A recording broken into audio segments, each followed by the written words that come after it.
Hello and welcome. I'm Caroline from Yoga Nut. I'm a clinical massage therapist, a yoga with slings myofascial training teacher, and I also have a special interest in breathing techniques, especially the traditional yoga ones, but also Butekyo breathing. So with this Move With Ease, I'm going to just delve a small amount into TMJ, which is a mouthful because it's to do with the mouth, Temporomandibular joint dysfunction. So I'm going to refer to it as TMJ.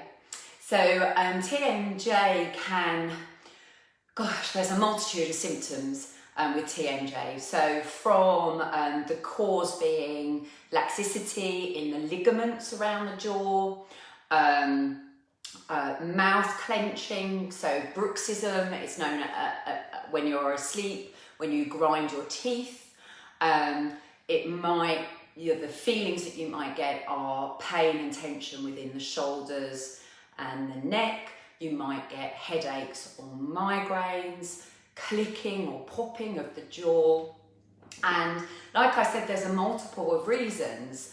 TMJ is more prevalent in women, especially between the ages of kind of 30 and 50. So after menopause, it seems to decrease. And that's partly due to in the luteal phase of menstruation, so kind of like the last 2 weeks, when your estrogen and progesterone levels increase and your carbon dioxide levels reduce, there seems to be an increase in TMJ pain. So I don't know if that kind of triggers a light bulb in your brain as to that's maybe what you experience within your life. So more common in women within that age, increasing possibly in pain within the luteal phase. Also, TMJ can really cause headaches and migraines. That can be to do with trigger points, so sensitive nodules, that are hypersensitive nodules of kind of tight adhesed tissue within the musculoskeletal muscles, but also fascial adhesions in the fascia. Again, they create tension, they draw on the muscles, the fascia, the tendons and the joints that the muscles are attached to. And then kind of that closing sense, that tension, that pain can cause not only that localized jaw pain, but also headaches and migraines. There's a lot of crossover with TMJ and postural changes within the body, namely that head forward position that, I'm really exaggerating, but you can really clearly see the tension that I've put to the front of my neck. And the jaw changes position, there's more of a gapping between the front and and bottom jaw. So the more we can stay in a more centered postural position, the better. TMJ is linked with having a kind of heightened sensitivity to the rise of carbon dioxide within the body. And so if we can change that chemosensitivity in the body, then it correlates that TMJ pain may well decrease. Also, TMJ has causal links with stress and anxiety. So again, if you can use techniques such as the breathing technique that I'm going to show you, and any other practices of mindfulness meditation to actually calm your nervous system down, then this should have a positive effect on your pain experience with TMJ. So let's do something, shall we? So with TMJ, like I said, sometimes it's neck and shoulder pain that kind of you might have trigger points or fascial adhesions within these muscles and the surrounding fascia. So to release that area reduces tension within the jaw. Also, kind of hands-on work, be it kind of a clinical massage therapist doing it to you or you actually doing it to yourself, reduces that being held balances your nervous system and therefore decreases pain. So all of this, you know, we're multifaceted. You can't just go, oh yeah, no, it's pain in one muscle. You know, we are a whole human being, so we need to look at not just muscles, not just breath, but also mind too.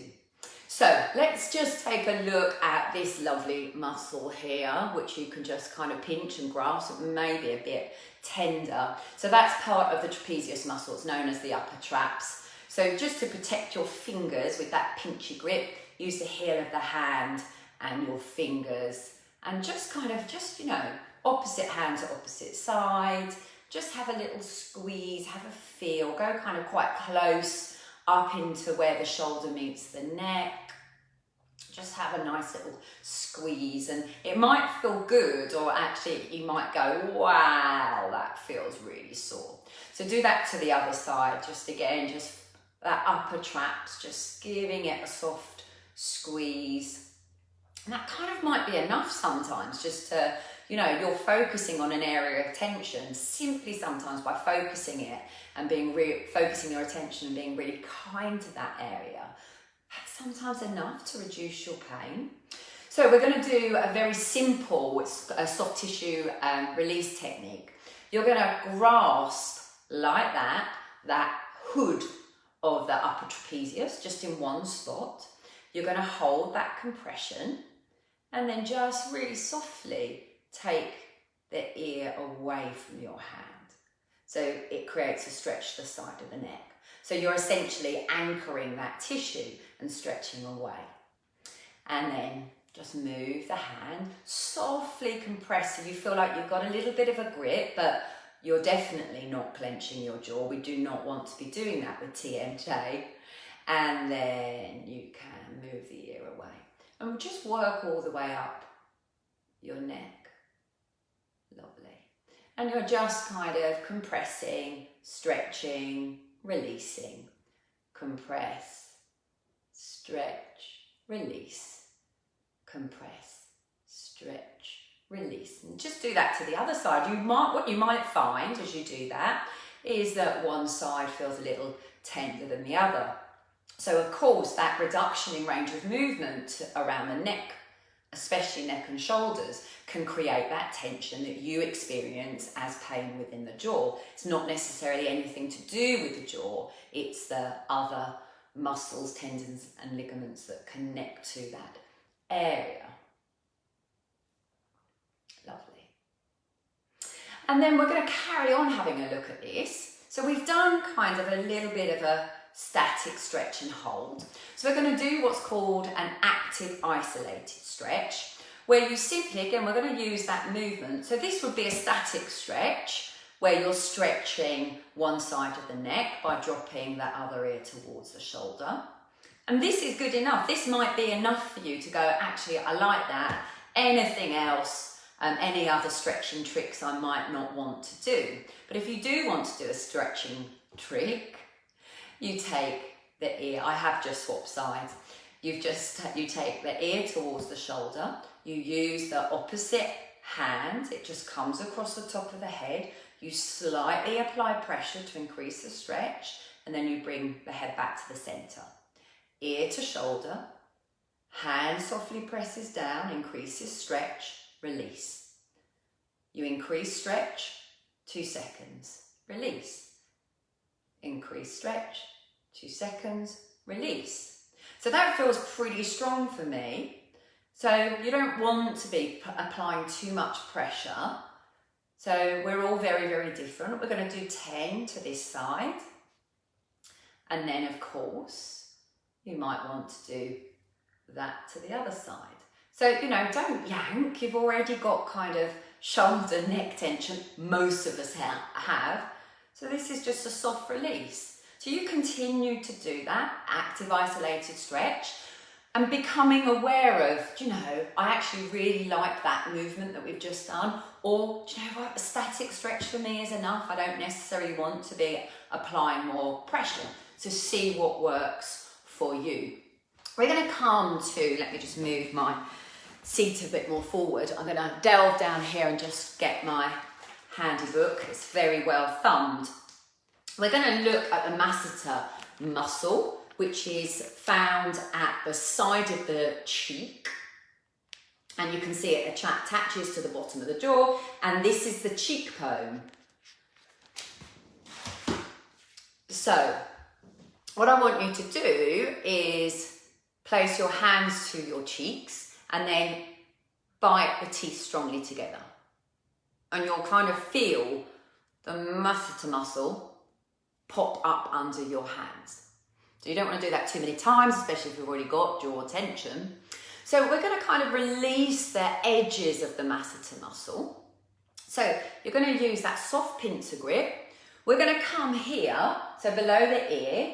This is the corner of the mandible of the jaw. So this is obviously the lower jaw, maybe not obviously. And you're going to just softly pinch. So I've got my thumb underneath. And at some point, you know, the tissue won't let your thumb go up anymore. So you've just got to be kind to yourself again. You can do both at the same time. And you're drawing the tissue. And this creates quite an unusual face.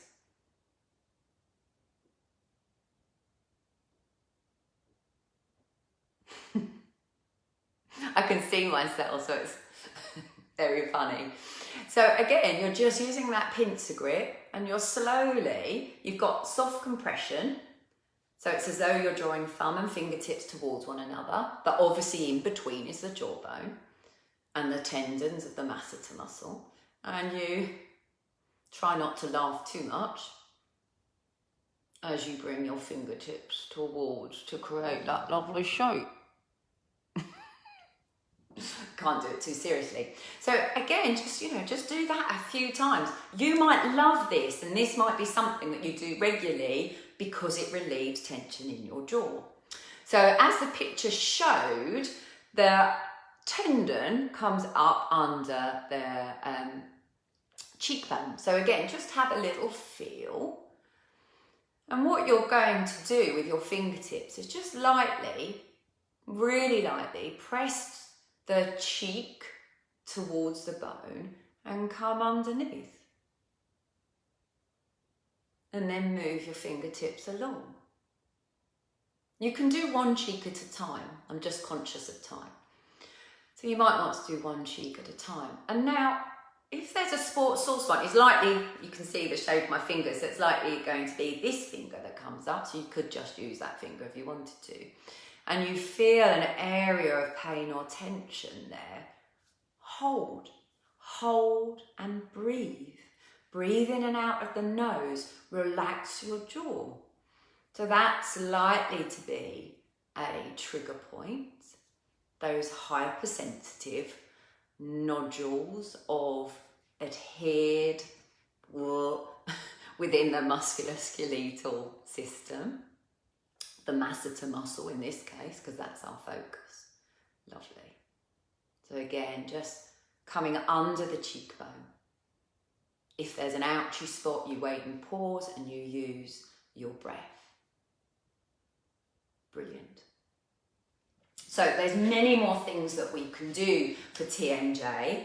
So you can come to my clinical massage practice in Laddingford in Kent, and we can work on, I will assess you first using range of movement, orthopedic assessment to see what's going on, to kind of reduce and limit.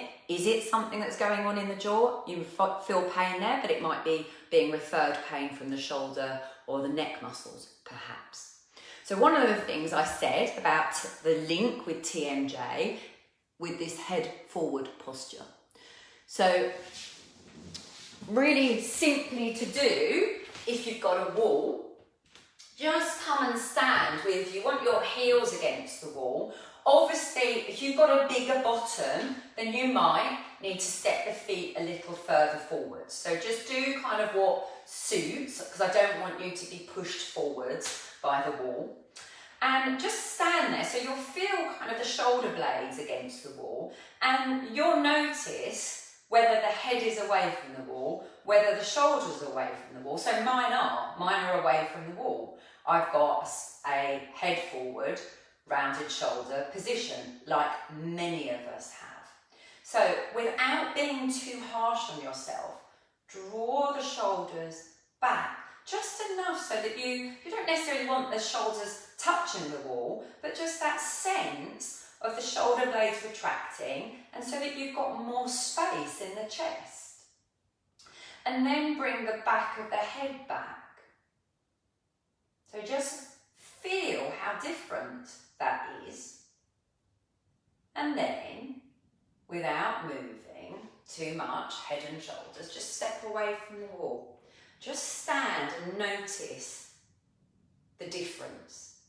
So maybe you might even notice in your feet that you're standing more centred. And then kind of relax, just shake the body out just a little bit and just stand. So I adopt that, you can't see my neck unfortunately, that slight head forward and slight rounded shoulder position. So I need to, from time to time, grow tall through the crown of my head, take the shoulders lightly back, and a sense of bringing the chin back into the throat. Sometimes just that awareness of your posture is what you need to create a change. The more you become aware of yourself, how you hold yourself, so that's in your posture, in your breath and in your mind, and we can make a positive change and adapt, then then your problems become less. So I want to just talk a little bit about breathing. So like I said at the very start, there's an association of TMJ pain with a sensitivity to changes within carbon dioxide within the body, which is why some women, when they're in their luteal phase of their menstruation, can have more TMJ pain. Maybe none when they're not within that stage, and more when they're in the luteal stage. And that's because carbon dioxide rises in the luteal phase, but our body's chemoreceptors respond by creating hyperventilation. That means that the breath comes higher up, we start to use the muscles in the shoulder and the neck, and of course that then creates more tension in the jaw, all interlinked. So one thing I'd like you to first of all think about is, when we're all wearing masks now, I know less, but if you're in a small enclosed environment, like you might still put your mask on for the shop, or being in the dentist perhaps, or at the doctor's. And how do you just think about how you feel, notice your breath with your mask on.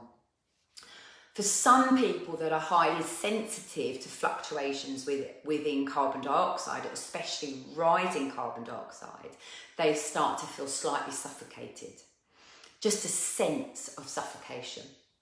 And that's because you've got your mask on and you're breathing out, but the carbon dioxide is pooling within the mask, and the carbon dioxide levels rise within your blood. And if you're too sensitive to that rise, then the brain thinks that you need to take in a deep breath. And it just kind of is this cycle, repetitive cycle of keeping in even if it's a minor hyperventilated state. So we need to reduce the sensitivity of our blood chemoreceptors in the body by only breathing through your nose, even when you're walking. If you get really efficient with it, when you're running, when you're cycling, when you're walking really quickly to catch the bus that's nearly arrived. becoming aware when you're wearing your mask of breathing in and out through your nose. And if you're walking around a shop with your mask on and you are breathing in and out through your nose only, and you become aware of a slight sense of suffocation, I know that's not a nice word, but it is a sense that you want to take in more air, that you're not getting enough, then just stop. Come to standing, allow the breath to calm down, because it's the brain and the chemoreception within the body that's causing that sensation. It is definitely not that you don't have enough oxygen. So one thing that we can do is make a mask with our hands by cupping. Before we do that, it's hard for me to talk and teach. What I want you to do is close your mouth. Just breathe in and out with ease through your nose. How is that for you? Maybe it's not easy. Maybe you think you breathe through your nose, but actually your lips are maybe open just a little. And so not only if your lips are open a little, that might be putting tension on your jaw perhaps. That might be your root cause. Maybe it is that you're in a state of hyperventilation that's causing your TMJ pain. So if you're feeling all right with that nasal breathing, then softly cup your hands over your nose and mouth. Mouth closed, breath in and out through nose. It might be that just cupping, so if you're already aware that wearing a mask makes you, feel as though you're not getting enough air, that this will be the same as the mask. So you might not want to do that. You might want to stop with just breathing in and out of your nose. But you could cup. And with your hands cupped, only if you feel safe and you want to move on. What we don't want this to do is trigger stress, because that will increase your TMJ pain. What I want you to do is think about just reducing the volume of air that you're breathing in and out of your nose, so that it's a flicker of air, like a centimetre of air coming in through the nostril, a centimetre of it coming out. So there's a sense of not breathing at all, perhaps. If you just breathe like that, hands cupped, you'll start to, at some point, maybe even now, feel a sense that you're not getting enough air. And that's your body's response to rising levels of carbon dioxide. And we need to tell the body that that rising level of carbon dioxide is absolutely fine. In fact, it's better than fine, because the more circulating carbon dioxide in your blood, the more oxygen is released. So it's all, like I said, it's all multifactorial. So I'm trying to give you as much information as I can in this small space of time. If you do feel that you're getting on quite nicely with this small flickering breath in and out, you're nice and calm, but you have a sense of kind of that air hunger, then you can just carry on. You could do this for 5 minutes longer, maybe 2 or 3 times a day. If it's too much for you and you feel your stress elevating, then move your hands away. Try and maintain breath in and out through your nose, but let go of that reducing volume of air. Okay, I'm going to sign off because I've gone way over 15 minutes, because there's always so much that I would love to, I like to share with you. Like I said, if you do want support with TMJ dysfunction and you're in Kent, I'm based in Laddingford in Kent, then do contact me. If you want more advice, we can meet online, of course, and I can teach you other techniques to manage your TMJ, ranging from your own self-massage release, musculoskeletal release, breathing techniques, and mindfulness and meditation. So enjoy the rest of your day, and thanks for watching.